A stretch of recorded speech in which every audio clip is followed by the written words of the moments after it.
Hello everyone, welcome to my YouTube channel study with Naveen Kumar. आप सभी का हमारे YouTube channel study with Naveen Kumar में स्वागत है। आज हम लोग विश्व इतिहास पढ़ने वाले हैं।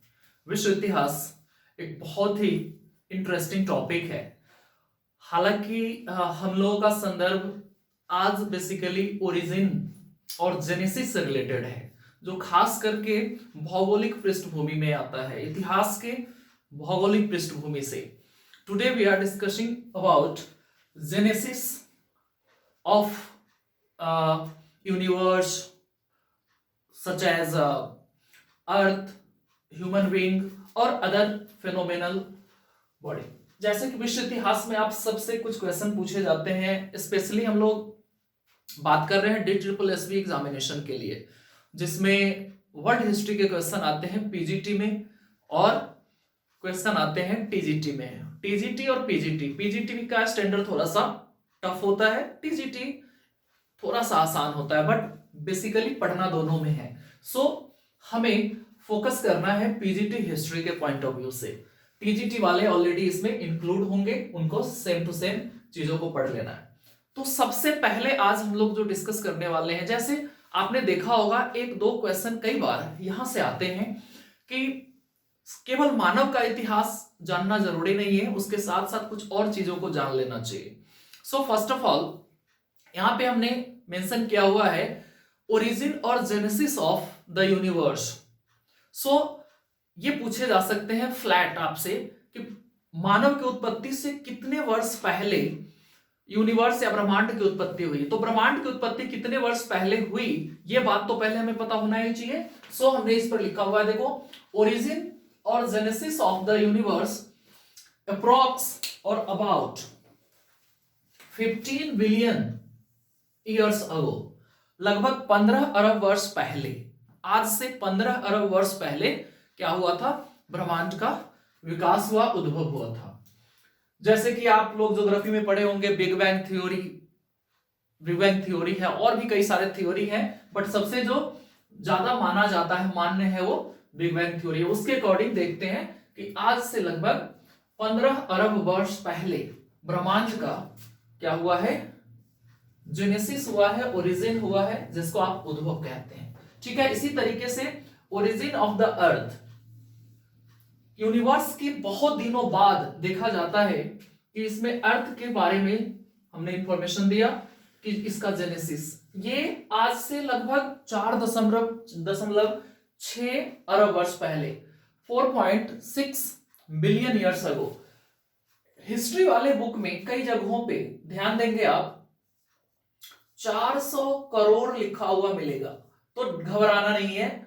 आर एस शर्मा ने स्पेशली ये फैक्ट लिखा हुआ है, इसने डेसिमल के बाद के डेटा को हटा दिया और बिलियन को अगर आप चेंज करेंगे तो करोड़ होगा। तो 400 करोड़ या फिर 4.6 billion years ago.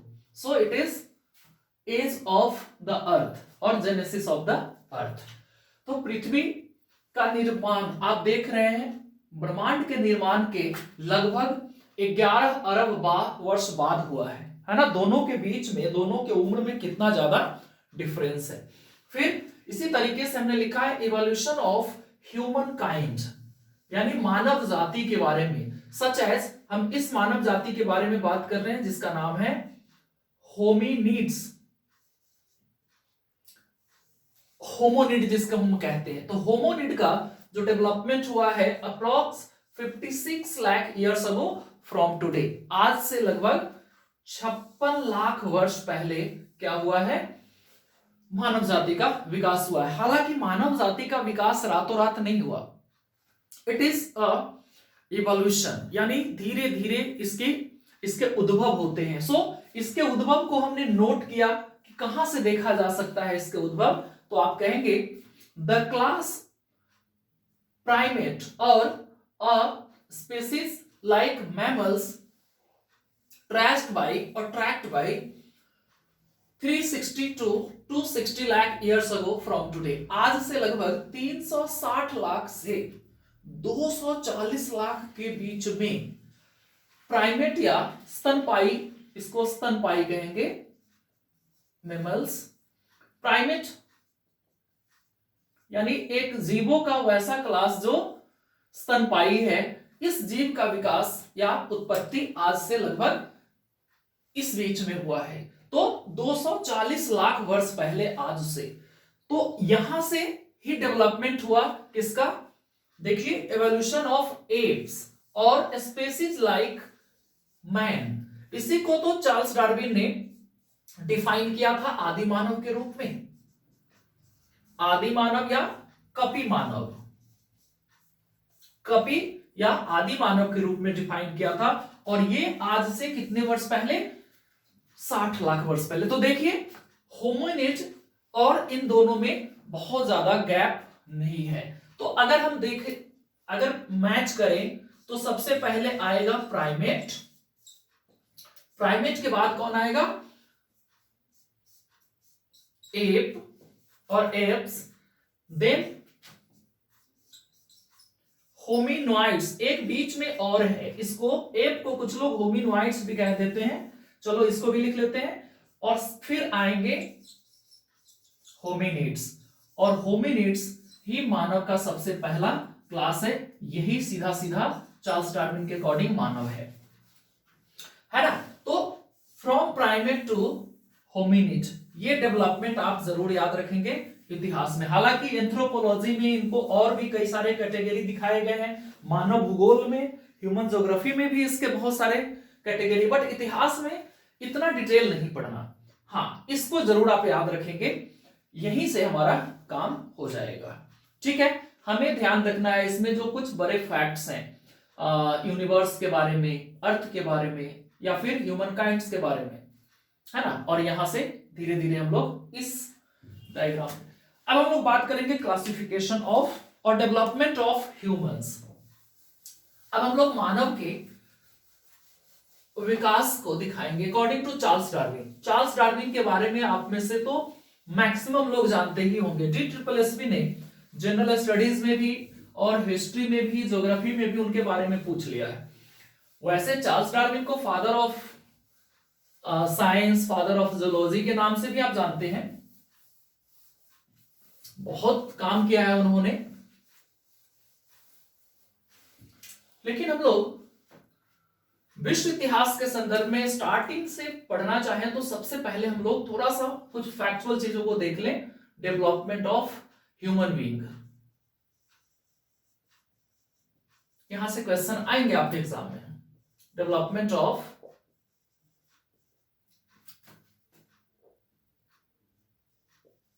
Human beings on the basis of brain size और size of brain, size of brain, मस्तिष्क के आकार के आधार पर, उनके कैपेसिटी के आधार पे, क्रैनियल कैपेसिटी के आधार पे, किसके आधार पर,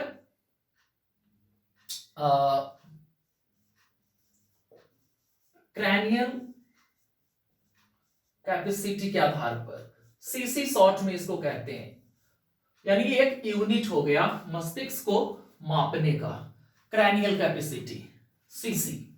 सो ये जो थॉट है ना, बेसिकली हम लोगों ने साइंस बेस्ड थॉट बनाया है, और ये चार्ल्स डार्विन के अकॉर्डिंग अभी हमने बताया, चार्ल्स डार्विन ने ऐसा बताया था। तो डार्विनवाद के सिद्धांत के आधार पे मानव के विकास को हम लोग देखने वाले हैं। सो अभी हमने डिस्कस किया था सबसे पहला मानव कौन है,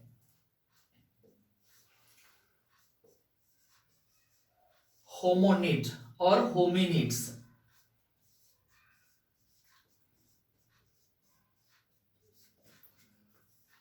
होमोनिड, अभी इसके बारे में डिस्कस करेंगे। फिलहाल जो सबसे मेजर क्राइटेरिया है इसका, जो डिवीजन का आधार है, वो इनका ब्रेन साइज है 500 to 700 cc।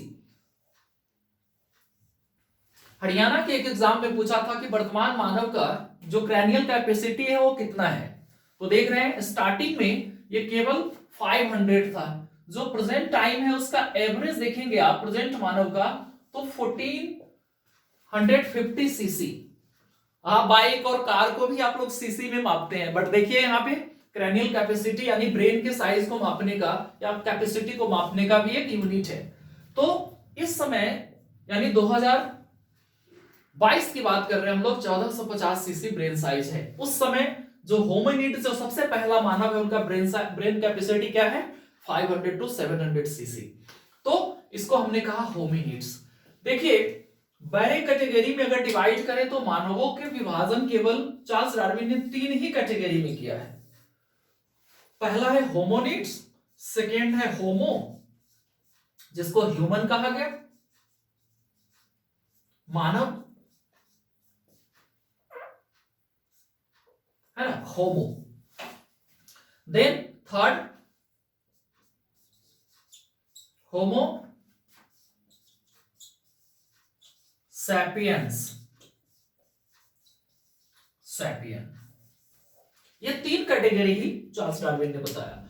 बट ध्यान रखेंगे इसके बाद और इससे पहले और फिर इसका जो मेन है वो भी होगा, और इसके बाद एक और कैटेगरी बनाया गया।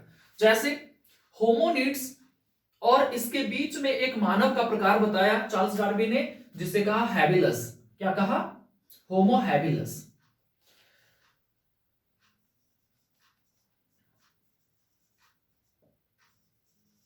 होमो हैबिलस, सॉरी,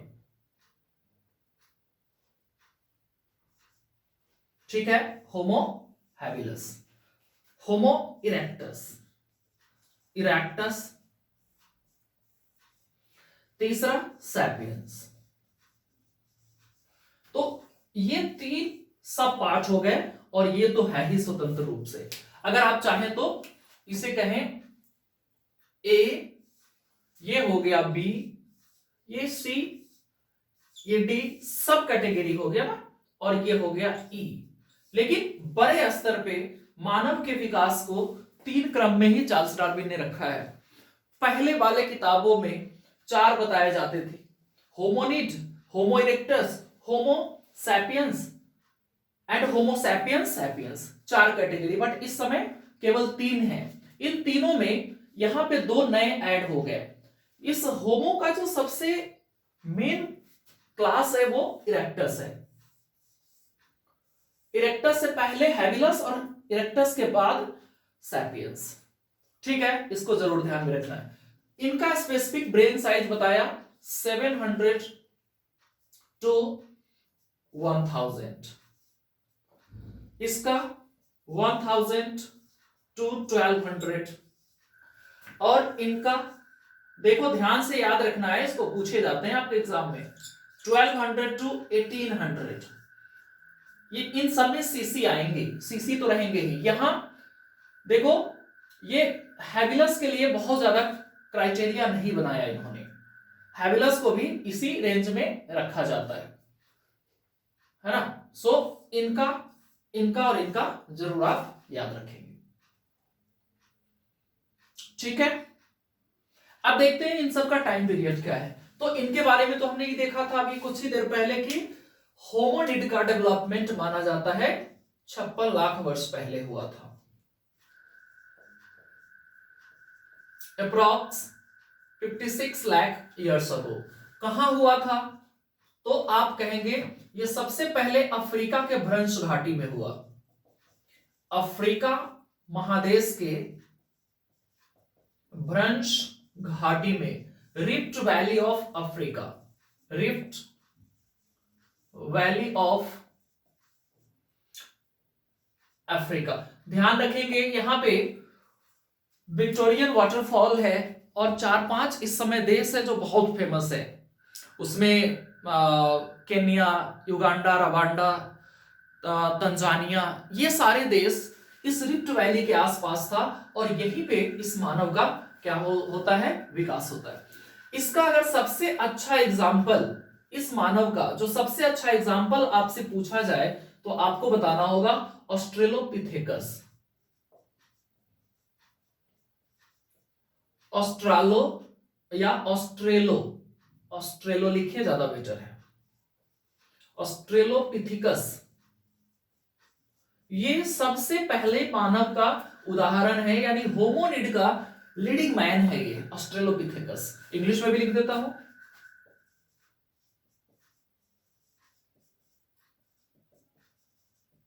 ऑस्ट्रेलोपिथेकस। तो 56 लाख वर्ष पहले ऑस्ट्रेलोपिथेकस का विकास हुआ है, जो बेसिकली अफ्रीका में है। इतना फैक्ट तो याद रखेंगे, साथ ही साथ ये पूछे जा सकते हैं कि ये मैन कैसा है। तो ध्यान दीजिए, यहां पे मैं बड़े एक इनका पोस्टर बना रहा हूं। जो होमोनिड है, इनका पोस्टर आप देखेंगे कुछ ऐसा है, यानी ये जानवर की तरह चल रहे हैं, काम करते समय दो पैर पे खड़े हैं, बट आगे मतलब हाथ का प्रयोग कई बार ये किससे कर रहे हैं, किस रूप में, पैर के रूप में कर रहे हैं। तो इनका बॉडी पोस्चर ऐसा है। जो होमो इरेक्टस है ना, होमो इरेक्टस का स्पेशली बॉडी पोस्चर देखेंगे आप तो पहली बार स्ट्रेट हो रहा है, यही इनका बॉडी पोस्चर है। और ये तो हम लोग जैसा है ही, आज जैसा। लेकिन इसमें जो एक हैबिलस है, इसका विशेषता क्या है, ये हैंड यूजिंग मैन है, हैंड यूजिंग मैन, यानी हाथ का प्रयोग करने वाला पहला मानव है हैबिलस। यानी जो होमोनिड के सबसे बेस्ट कैटेगरी थे या क्लास था ऑस्ट्रेलोपिथेकस, उनके हाथ भी पूरा ओपन नहीं होता था, वो चीजों को इस तरीके से पकड़ता था, इस तरीके से। सबसे पहले अपने हाथों का कुशलता से प्रयोग करने वाला मानव होमो हैबिलस है। होमो हैबिलस को आप हैंड यूजिंग मैन के रूप में जानते हैं। यही टूल बनाने वाला पहला मानव है, इसीलिए इसको कहा जा सकता है टूल मेकर्स और tool making mans, tool makers है ये। ध्यान रखेंगे आप, बहुत इंपॉर्टेंट है ये फैक्ट, सारे पूछे जाएंगे। और भी चीजें बताऊंगा, बट आगे चलते हैं। होमो हैबिलस के विशेषता के बाद इरेक्टस के बारे में कहा जाता है कि Homo erectus man get fully erect posture, means पूर्णतः सीधे अवस्था में, इरेक्ट होना, खड़ा होना, खड़ा होता हुआ मानव है ये। यानी इसके रीढ़ के जो हड्डी है, स्केलेटन है, वो एकदम सीधा हो गया और इसी वजह से इसको इरेक्टेड मैन कहा गया। होमो का सबसे बेहतरीन उदाहरण है होमो इरेक्टस का, कि ये सीधे अवस्था में खड़ा हो रहा है। इनका अगर आपने टाइम पीरियड देखना है तो आप याद रखेंगे 18 लाख वर्ष के आसपास ये चरम पे हैं, सबसे विकसित अवस्था में है। हालांकि ये उससे पहले 28-30 के आसपास ही विकसित हो जाते हैं। बहुत ज्यादा डिटेल नहीं, केवल इंफॉर्मेशन के लिए 30 के आसपास ये हैं, बट 18 लाख के आसपास ये चरम अवस्था पे हैं, है ना। होमो सैपियंस के बारे में 12 लाख के आसपास देखेंगे, ये विकसित अवस्था में है। मैं पहले ही बता दूं सबके बारे में। और ये जो सबसे लास्ट है, इनका आप देखेंगे 1.4 लाख एवरेज है, 1,40,000। हालांकि एनसीईआरटी में 1.9 to 1.7 भी लिखा जाता है, बट याद रखेंगे 1.4 लाख ये भारत के संदर्भ में भी है ना। तो होमो सैपियंस का टाइम पीरियड सबसे नियर अबाउट है हमारे, केवल 1.4 लाख या 1.9 लाख ईयर्स को जरूर आप लिखेंगे, ठीक है। इसके अलावा एक बार मैं चेक कर लूं नीचे दिख रहा है या नहीं। ओहो, नहीं दिख रहा। चलो मैं ऊपर लिख देता हूं, कोशिश करता हूं ऊपर लिखने का। ये होमो सैपियंस के लिए हमने जो टाइम पीरियड लिखा